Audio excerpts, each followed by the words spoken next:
Abra a tua Bíblia no Evangelho de Marcos, Marcos capítulo 9.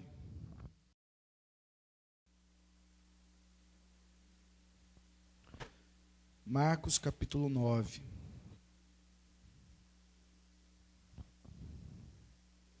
Você que achou, se coloque de pé para a leitura da palavra do Senhor. Você pode glorificar a Deus, você pode exaltar ao Senhor.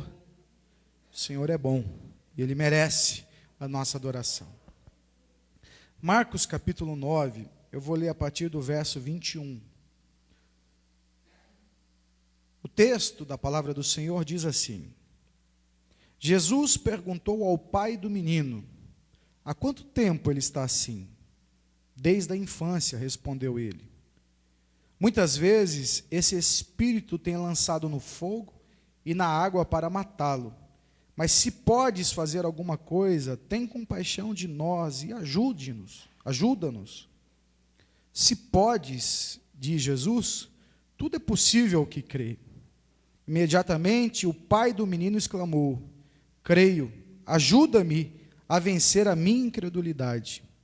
Quando Jesus viu que uma multidão estava se ajuntando, repreendeu o espírito imundo, dizendo: espírito imundo e surdo, espírito mudo e surdo, eu ordeno que o deixe e nunca mais entre nele.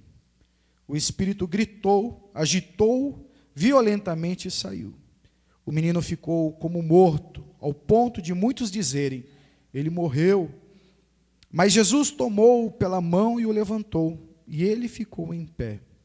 Depois de Jesus ter entrado em casa, seus discípulos lhe perguntaram em particular: por que não conseguimos expulsá-lo? Ele respondeu: essa espécie só sai pela oração e pelo jejum. Amém? Vamos falar com Deus? Pai, fala conosco, ministra a tua palavra, o teu recado santo e bendito. E traga, Senhor Jesus, nessa manhã, o ensinamento da tua palavra. Aqueles irmãos que estão se posicionando e que estão com expectativas sobre a bênção que podem receber diante deste posicionamento, que eles possam ser alimentados na sua fé através desta palavra, e aqueles que vão começar também já sejam instruídos, ó Pai, pela tua palavra, e em nome de Jesus nós te louvamos. Amém e amém. Você pode glorificar ao Senhor? Pode se assentar, irmãos.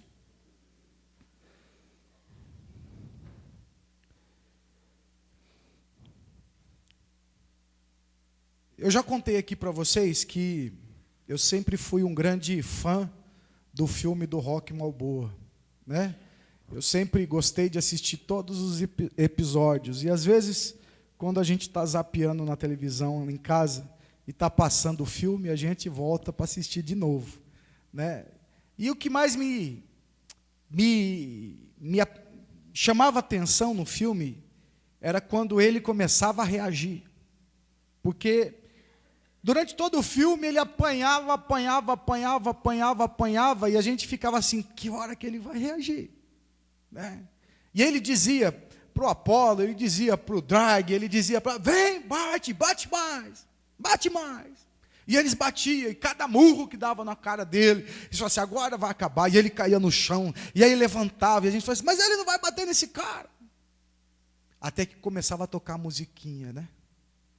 E aí quando tocava a musiquinha, aí você já ficava preparado. Falava: agora é a hora. E aí ele começava a bater. E aí você ficava: bate. A gente está acostumado a ouvir pais dizer que ensinam seus filhos assim: ó, filho, se alguém bater em você lá na escola, devolve. Não seja como fala, covarde, não seja ingênuo. E alguns pais até colocam os seus filhos para desenvolver artes marciais, para eles poderem se defender melhor. Sempre a justificativa é na questão de defesa e nunca de ataque, né? Então, para se defender, então você tem que bater. Não é assim que a gente ouve as pessoas dizendo? E aí a gente vê alguns pais, por exemplo, meu pai dizia assim: ó, nós somos uma família de gordinhos. Então vocês não vão ter resistência. Então vocês têm que bater primeiro. Se o cara cair, beleza. Mas se não cair, vocês correm. Então a gente ouviu o pai dizer assim: se o cara for muito grande e começar a te maltratar, você levanta e dá. Se ele levantar, você corre. E aí a gente, criança, toda vez, a gente não era de briga, né? Em casa, a gente não se envolvia tanto em brigas. A gente foi fazer mais essas molecagens mais para quanto eu era maior. Então a gente sempre entendia que, para se defender, a melhor defesa é o ataque. E aí, espiritualmente, a gente tem esse tipo de posicionamento também. O inimigo está o tempo todo ao derredor, rugindo como leão, querendo nos destruir, olhando quem ele pode destruir, devorar. E aí, como que a gente faz para lutar contra o inimigo que está o tempo todo disposto a nos destruir?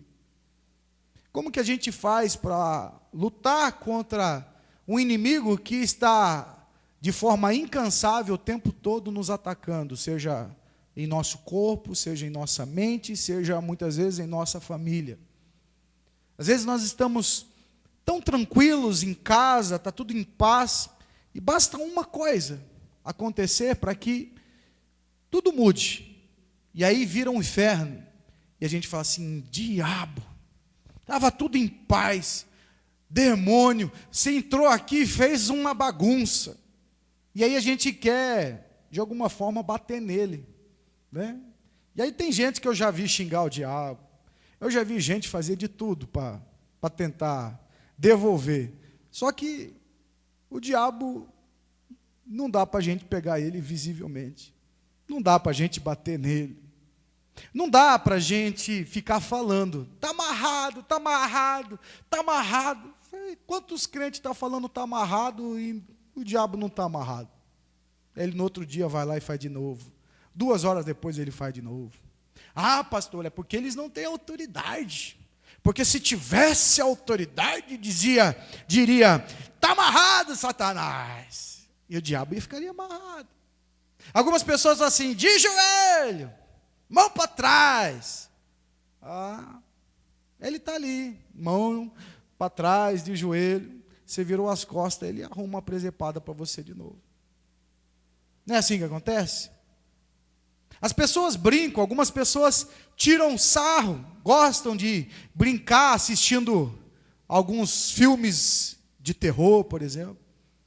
Eu já falei para vocês que quando eu assistia o filme do Sexta-feira 13, do Jason, uma vez fui assistir no cinema, saí na rua como se fosse o Jason, tão influenciado que a minha cabeça ficou.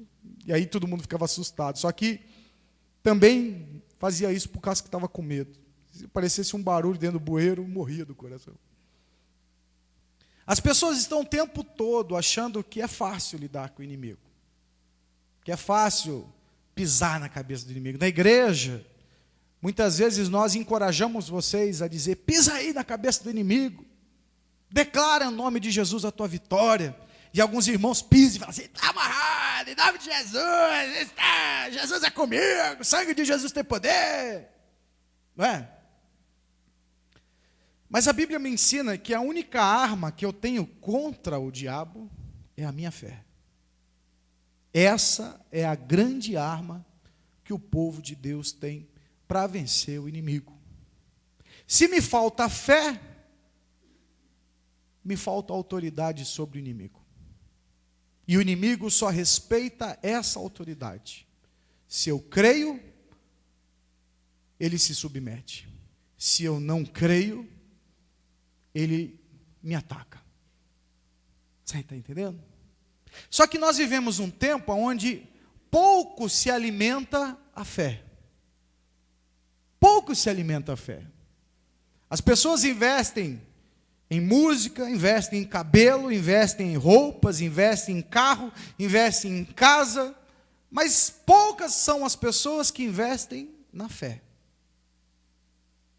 Poucas são as pessoas que estão preocupadas em fortalecer-se na fé.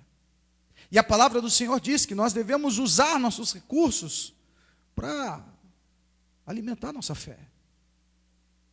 Nós precisamos usar todos os artifícios que temos para a gente poder alimentar a fé. Mas muitas vezes a gente só quer alimentar a nossa fé quando estamos na igreja. Mas quero dizer para você, é pouco se você só pensa dessa forma. A tua cabeça é pequena, espiritualmente. Você é criança, espiritualmente falando. Você é imaturo. Porque a nossa fé nós alimentamos toda hora.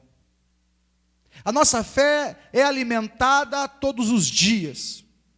A nossa fé é alimentada na igreja, a nossa fé é alimentada no carro, nossa fé é alimentada em casa, nossa fé é alimentada no trabalho. Mas muitas pessoas querem viver de forma tão religiosa que o momento de Deus é só quando está na igreja. E aí, às vezes, chegam na igreja desesperados, preocupados, muitas vezes sem dormir, sem descansar, porque foram atacados pelo inimigo. O inimigo atacou no corpo, às vezes com uma enfermidade, às vezes na família com problemas de comunicação, de discussões e de falta de entendimento um com o outro. Muitas vezes ele ataca nossas vidas na forma financeira. Ele ataca de várias formas. E aí a gente acha que a gente vai vencer o inimigo vindo na igreja uma vez por semana, ouvindo uma mensagem, sendo que o nosso inimigo está ali o tempo todo te atacando. E eu quero chamar a tua atenção para isso, porque o texto que nós lemos, e eu tenho feito muito isso esse ano, procurado a essência do ensinamento que Jesus quer passar, porque é muito bom e muito bonito a gente ver um milagre, mas você percebe que Jesus não está dando ênfase ao milagre, Ele não está preocupado em mostrar o milagre, Ele está querendo que as pessoas aprendam. Ele quer que as pessoas entendam os princípios dos seus ensinamentos. E às vezes nós estamos olhando como aquele povo fazia. A gente olha para Jesus e queremos que Jesus esteja realizando as coisas de forma superficial.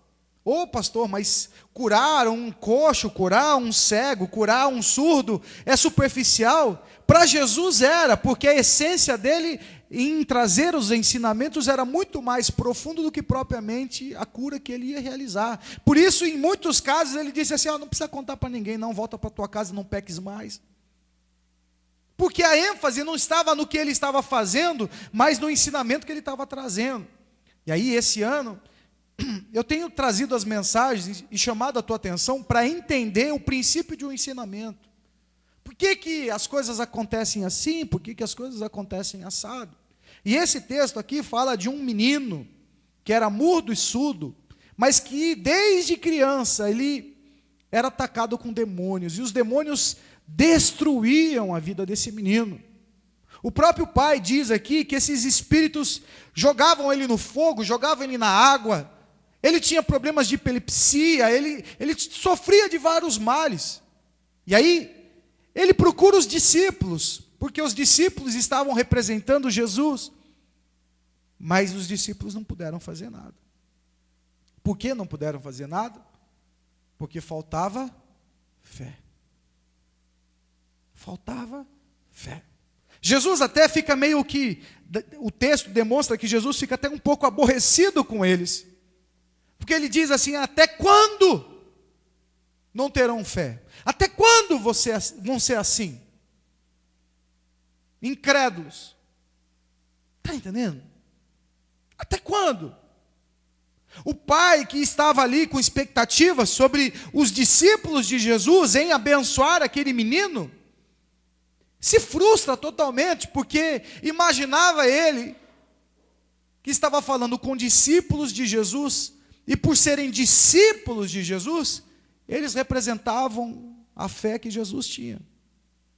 E aí nós, eu e você, também somos discípulos de Jesus. Mas somos iguais esses discípulos aqui, incrédulos, incapazes de expulsar um demônio, incapazes de pôr para fora um espírito que está gerando confusão e destruição, incapazes de colocar o inimigo no lugar que ele tem que estar. E aí a gente vê tanta gente dentro das igrejas com medo do diabo, com medo dos espíritos, com medo do olho gordo do outro, com medo se o outro vai fazer uma macumba para ele. Olha, gente, por isso a minha preocupação aqui é ensinar vocês, não para que vocês me imitem, não para que vocês fiquem o tempo todo me copiando, até a forma de falar. Não, é para vocês serem discípulos de Jesus. Eu estou fazendo de tudo para fazer o que é certo fazer. E aí você pode me copiar naquilo que eu estou fazendo como certo.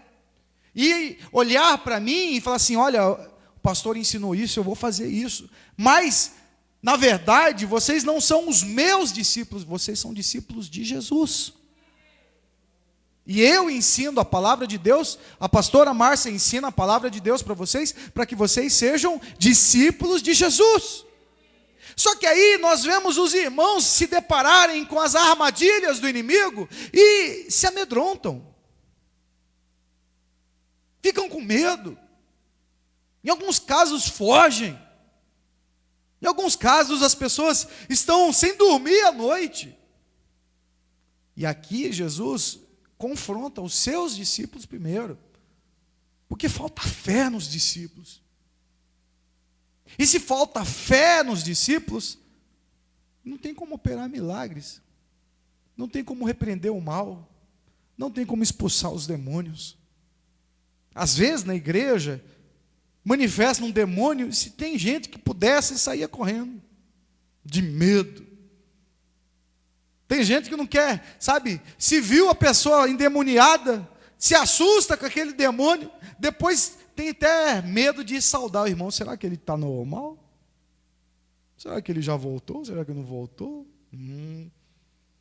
E aí de repente o irmão fala assim, vamos almoçar lá em casa? Daí você fala assim, vou almoçar nada, vai que ele põe um negócio na minha comida lá.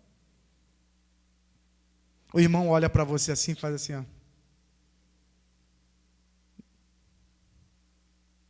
E aí você já começa assim, está olhando comigo, aquele olhar é estranho.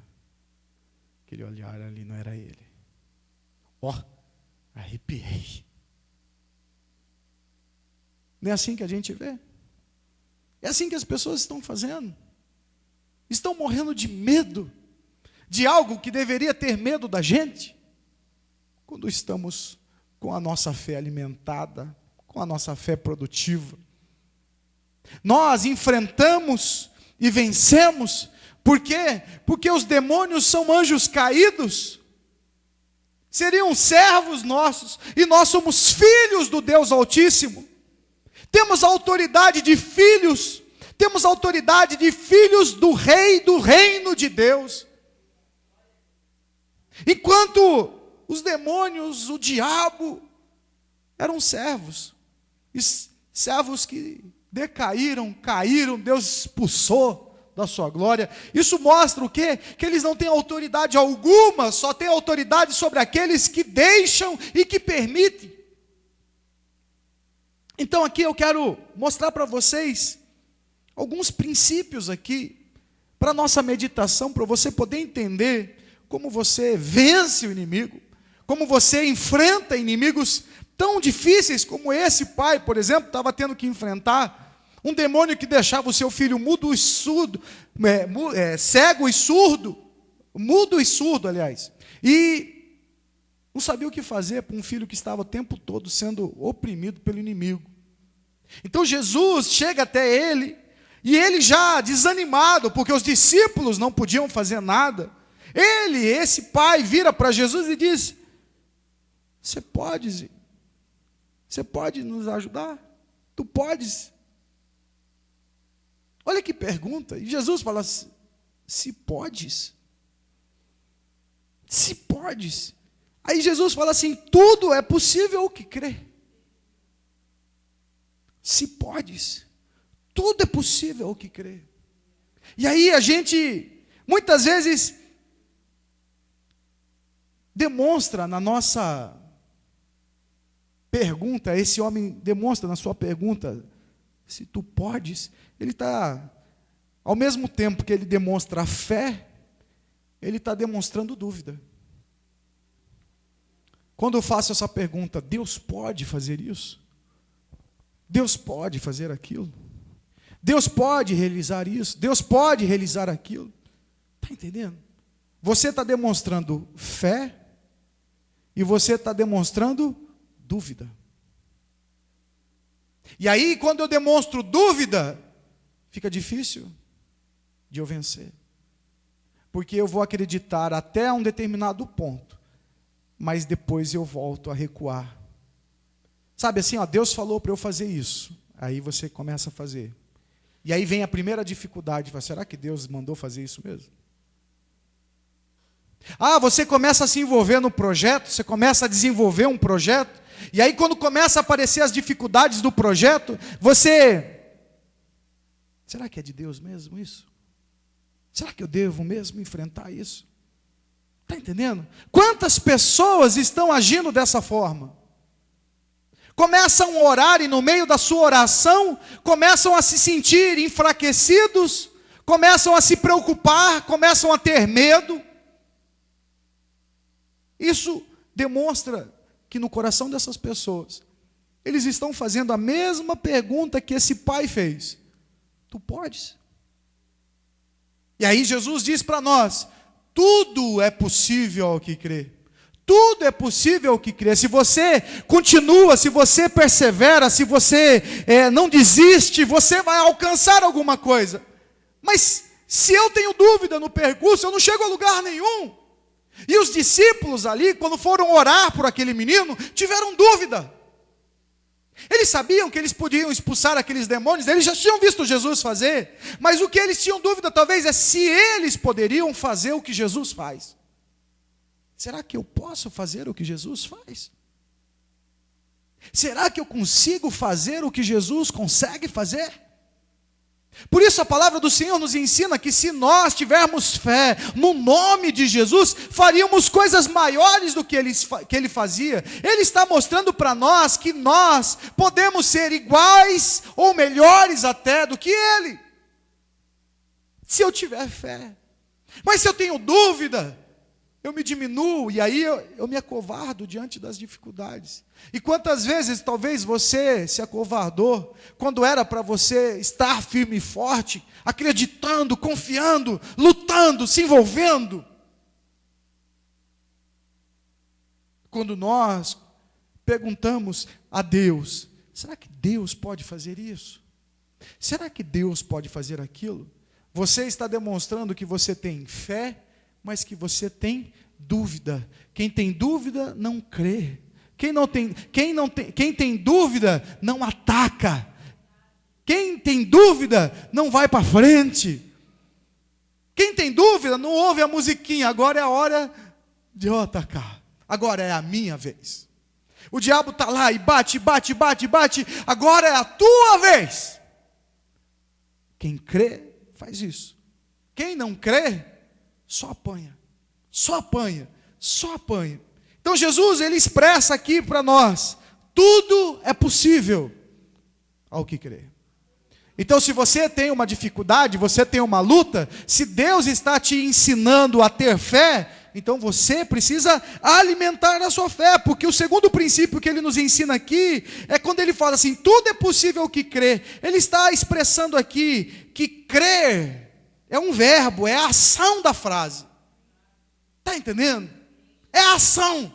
A fé, o crer, tudo é possível ao que crê. Se eu preciso de uma ação, se eu preciso agir, se eu preciso manifestar algo, é através da minha fé que eu vou fazer. Ele não está dizendo aqui, olha, tudo é possível ao que trabalha. Ele não está dizendo aqui, tudo é possível ao que compra. Ele não está dizendo aqui, tudo é possível ao que clama. Ele não está dizendo tudo é possível ao que faz penitência. Ele está dizendo tudo é possível ao que crê. E aí o que a gente faz? A gente não crê, não alimenta a nossa fé, mas acredita que nós vamos vencer pelo nosso trabalho.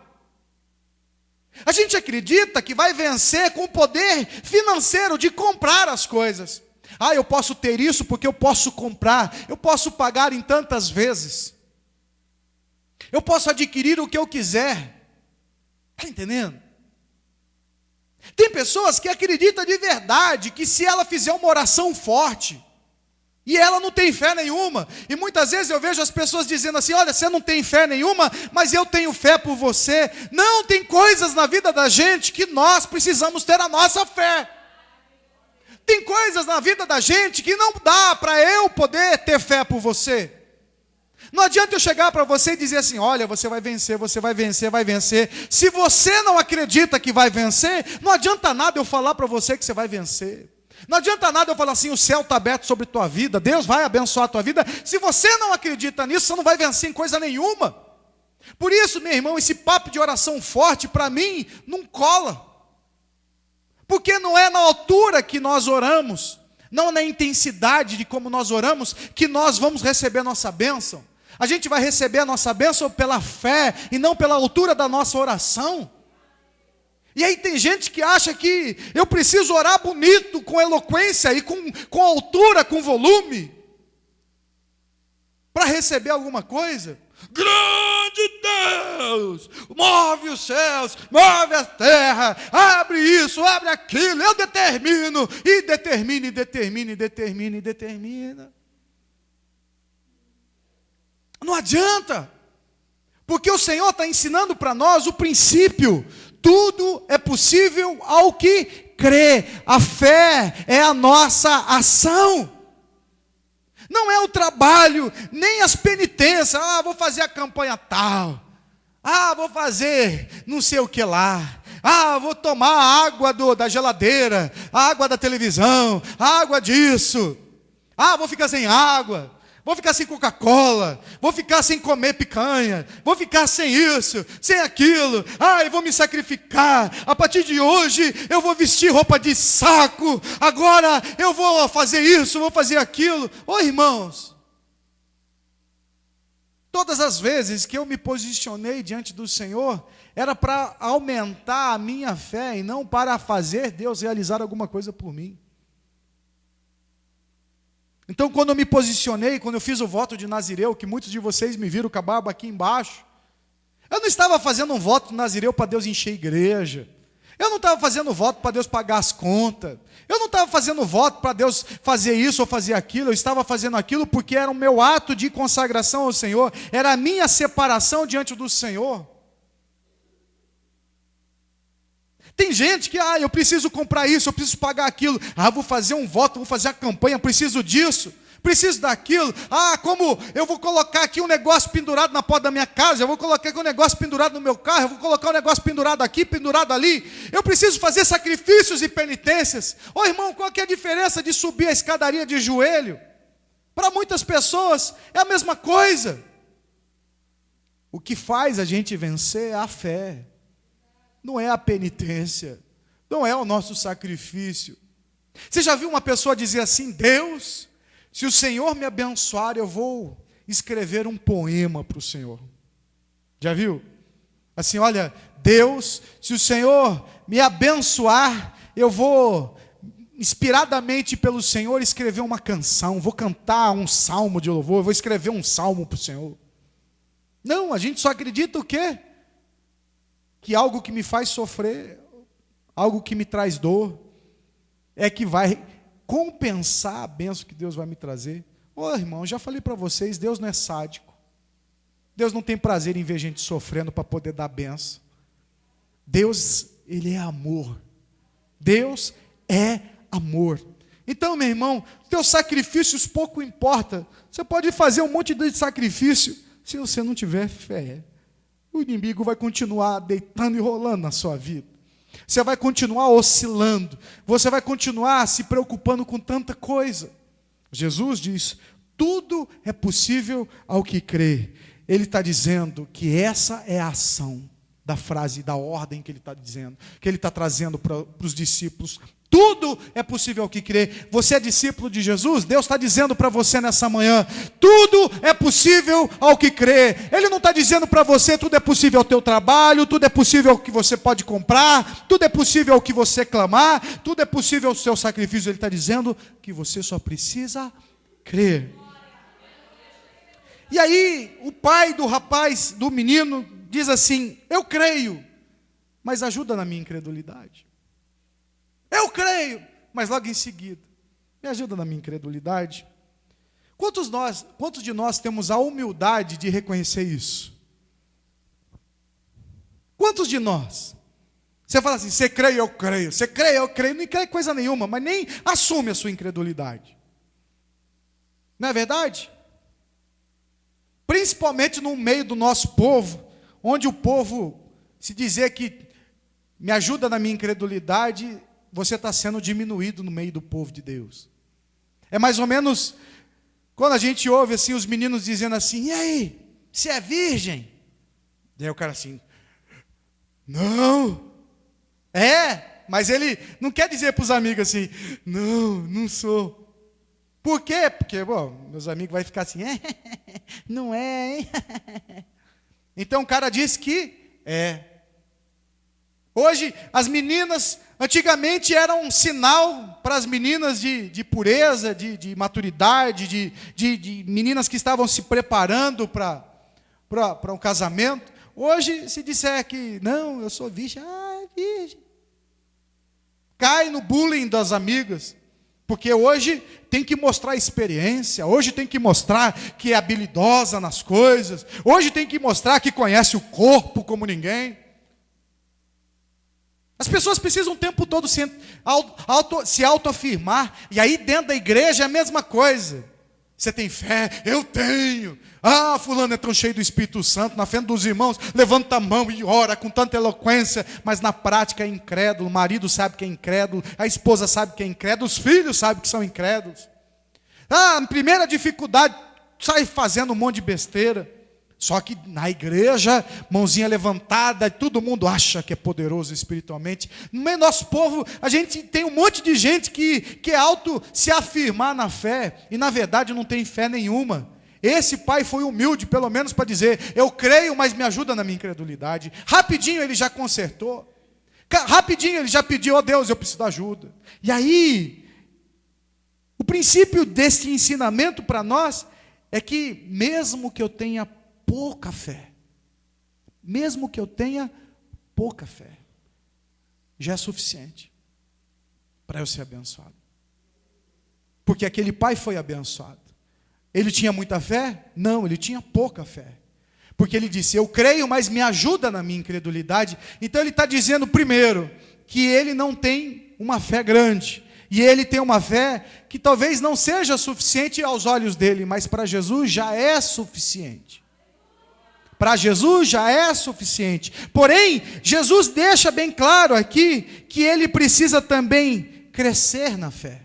Ele também precisa amadurecer na fé. Então, me ajuda na minha incredulidade, quer dizer o quê? Que ele está dizendo assim, a minha fé não é totalmente suficiente nos meus olhos, mas me ajuda a crescer, me ajuda a amadurecer a minha fé. E aí nós, muitas vezes, não dizemos para Deus que temos fé, ou dizemos de palavra, mas não de atitudes.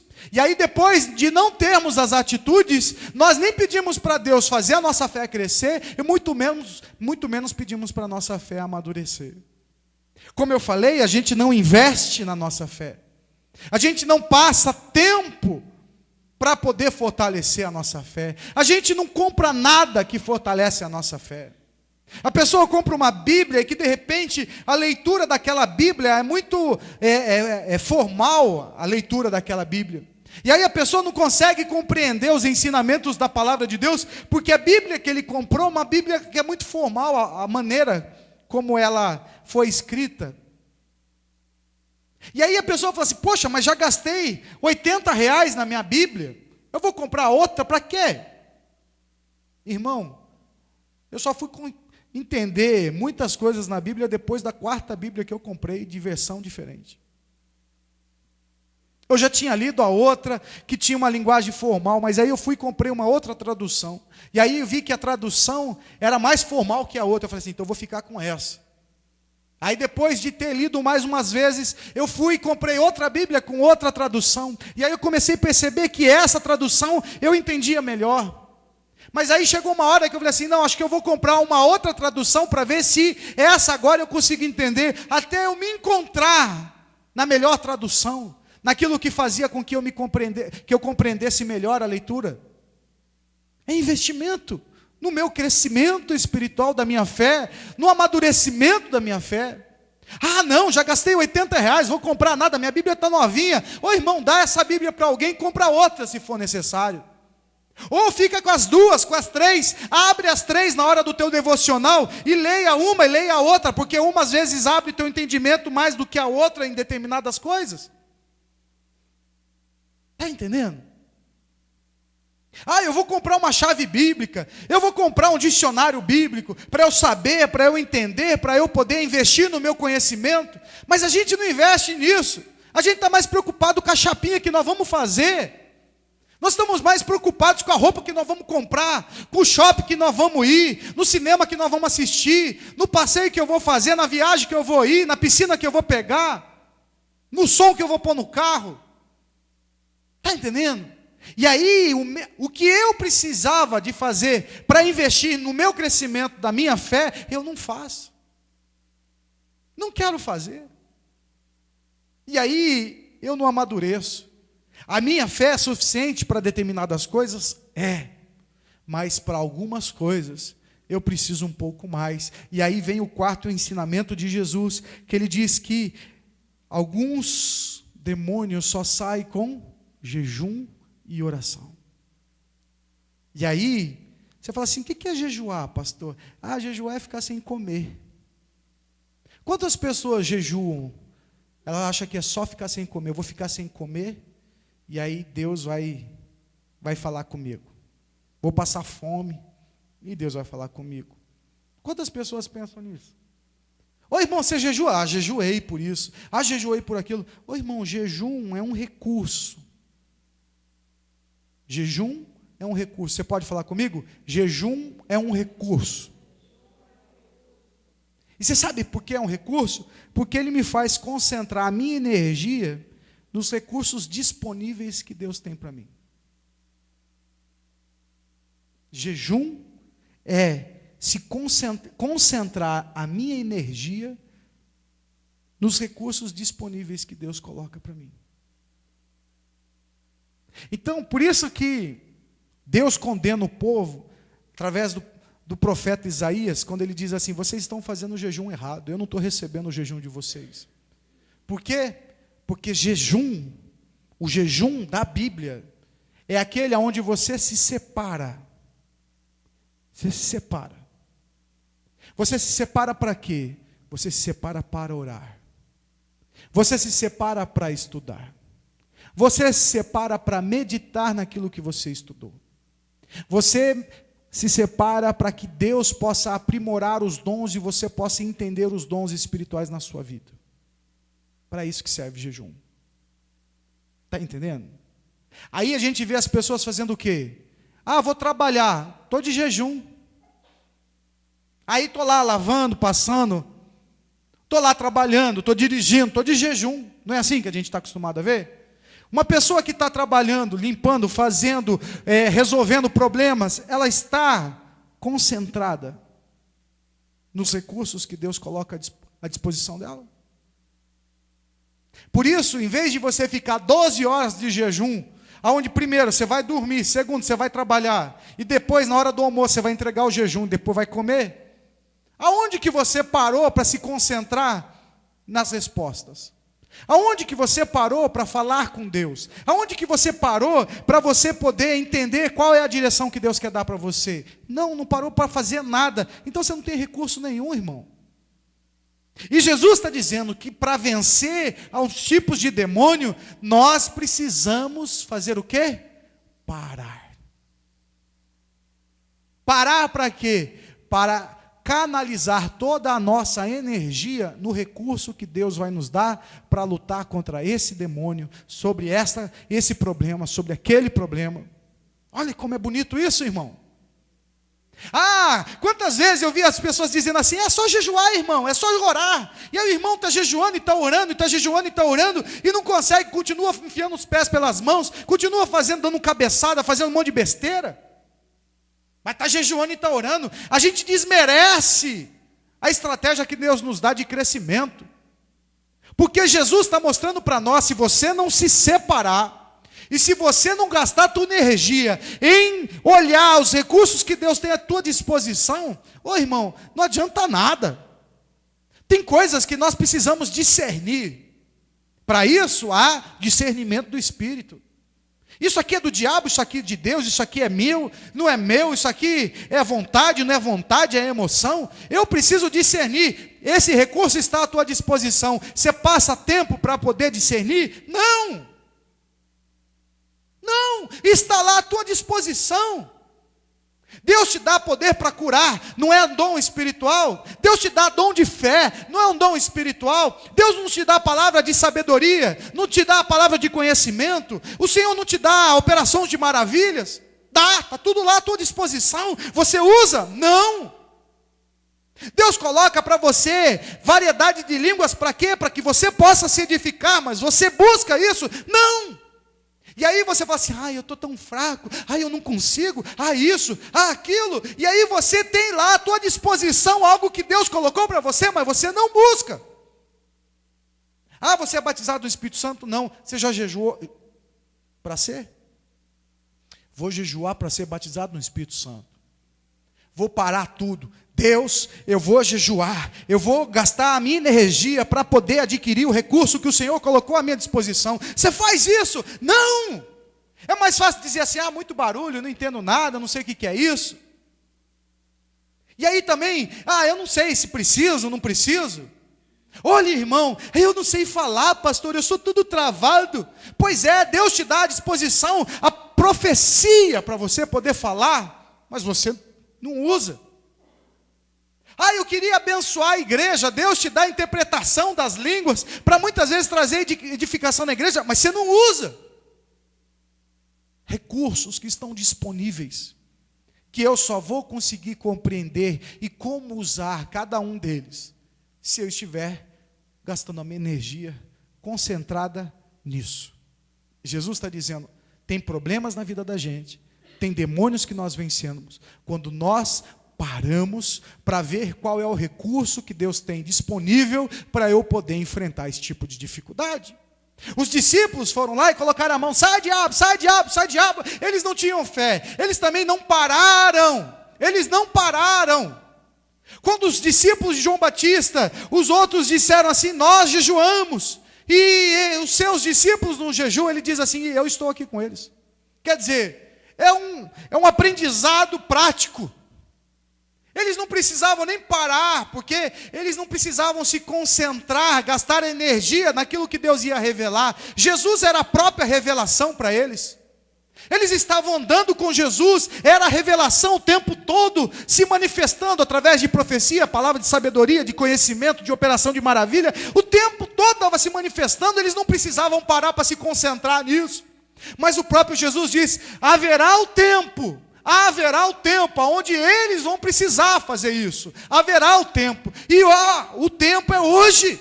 Hoje é o tempo. Hoje é o tempo para mim, é o tempo para você, é o tempo para todos os que são discípulos de Jesus. Parar para poder ouvir. Parar para deixar Deus falar.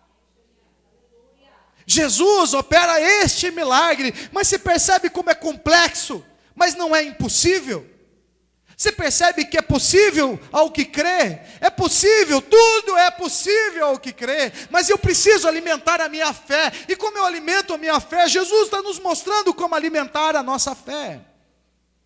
Nessa manhã, hoje, eu não sei como você se encontra, mas eu tenho certeza, meu irmão, que Deus pode resolver o teu problema. Tenho certeza que Deus pode te ajudar. Tenho certeza que Deus pode resolver todos os teus problemas.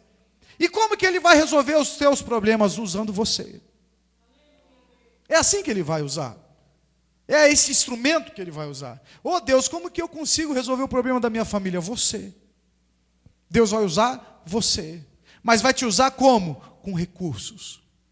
Por isso você não é um animal irracional. Por isso você não é um robô. Deus fez você à imagem e semelhança dele. Por quê? Porque você é um ser inteligente, capaz de parar, de pensar, de estudar, de ouvir, de falar, de se comunicar. Capaz de enxergar e discernir as coisas e poder tomar boas decisões. Você é um ser completo, porque Deus é um ser completo. Ele te encheu com o ar dele, não com ar qualquer. Ele te fez e soprou sobre você a vida dele, pois nós somos dele e para ele vamos voltar. Por isso, meu irmão, minha irmã, independente da dificuldade que você tenha, da luta que você encontre, tudo é possível ao que crê. Tudo é possível. Você sabe que mesmo que você tenha uma fé que não seja suficiente, é o começo da sua virada, é o início de algo novo na sua vida. Só que para muitas coisas não adianta você ter só uma fé insuficiente. Você vai precisar fazer a tua fé crescer, você vai precisar fazer a tua fé amadurecer. E eu, como teu pastor, a pastora Márcia aqui também, nós estamos aqui para te ajudar nesse crescimento. Nós estamos aqui para te ensinar, para te mostrar, para ser referência para você em algumas coisas. Talvez não em todas as coisas, mas em algumas coisas. Por quê? Porque algumas coisas o próprio Deus vai tratar com você individualmente. Por isso não adianta você simplesmente se apegar em palavras ditas. Você tem que pegar aquela palavra, trazer para o teu coração e falar assim: Senhor, vou jejuar. Vou jejuar. Ah, vou jejuar 2 horas. Então essas 2 horas, desliga telefone, WhatsApp, e desliga a televisão. Ah, corta a luz, faz alguma coisa para ninguém te incomodar. Essa hora você vai orar, você vai meditar na palavra do Senhor, você vai receber o ensinamento do Senhor. E aí depois, quando tudo isso tiver, aí você fala assim: agora eu vou ligar o WhatsApp, vou ligar a televisão, ligar o telefone, ligar tudo, porque agora eu vou para a guerra. Porque a minha fé, agora eu comecei a ouvir a musiquinha. Senhor, tua graça me basta. Senhor, tua presença me sustenta. E aí você vai para frente, você vai e luta, e você vai e enfrenta. E aí o inimigo se levanta e você diz: Senhor. E aí você vai batendo e vai batendo. Sua graça me basta, Senhor. E aí você vai para cima do inimigo. Quero ver se ele fica na tua frente. Quero ver se ele resiste diante de você. Está entendendo? Por isso, nessa manhã, o Senhor manda eu dizer isso para você. Ah, te falta fé? Então o que você está fazendo para aumentar a tua fé? O que é que você está fazendo para de verdade você enfrentar tudo que te traz medo de frente, com coragem, com a faca nos dentes, como eu gosto de dizer, indo para cima? Você sabe por que eu uso essa expressão, a faca nos dentes? Sabe ou não? Porque também eu era um grande telespectador do Rambo. E de repente o Rambo estava apanhando, e todo mundo batendo no Rambo, e todo mundo matando todo mundo. E de repente começava aquela música. Tchá! Aí aparecia o Rambo com a faca nos dentes, e ele amarrando a bota. Pá! Aí ele arrancava a faca dos dentes, fazia cá! E aí passava ele tá, tá, tá, tá, tá, tá, tá, tá, tá, tá, tá. Todas as vezes que você ouve a musiquinha, é hora de atacar. Por isso, quando nós estamos adorando a Deus aqui nesta igreja, é a hora que você está sendo preparado para atacar. Ô irmão, se você entender isso, você apanha durante a semana, o inimigo bate, e bate, e bate. Aí você vem para a igreja e Deus fala assim: canta, que começou a musiquinha. Começou a musiquinha. Aí você está lá: Senhor. Aí o diabo já começa: ai, ele está cantando, a graça basta. Está entendendo? Por isso, lá na tua casa agora, os demônios que estavam perturbando já estão começando a correr. Ah, lá no teu trabalho, aqueles que estavam te tirando a paz, já estão começando a partir em retirada. Sabe por quê? Porque ele começou a ouvir a musiquinha. Ele sabe que a musiquinha começou a tocar. E quando a musiquinha toca, é a hora de apanhar. É a hora dele apanhar, porque a quem vai bater agora? É você. Por isso, Deus deu vitória a essa família. Por isso esse menino foi liberto, porque a fé é a nossa maneira de atacar. Tudo é possível ao que crê. Amém? Palavra do Senhor para você.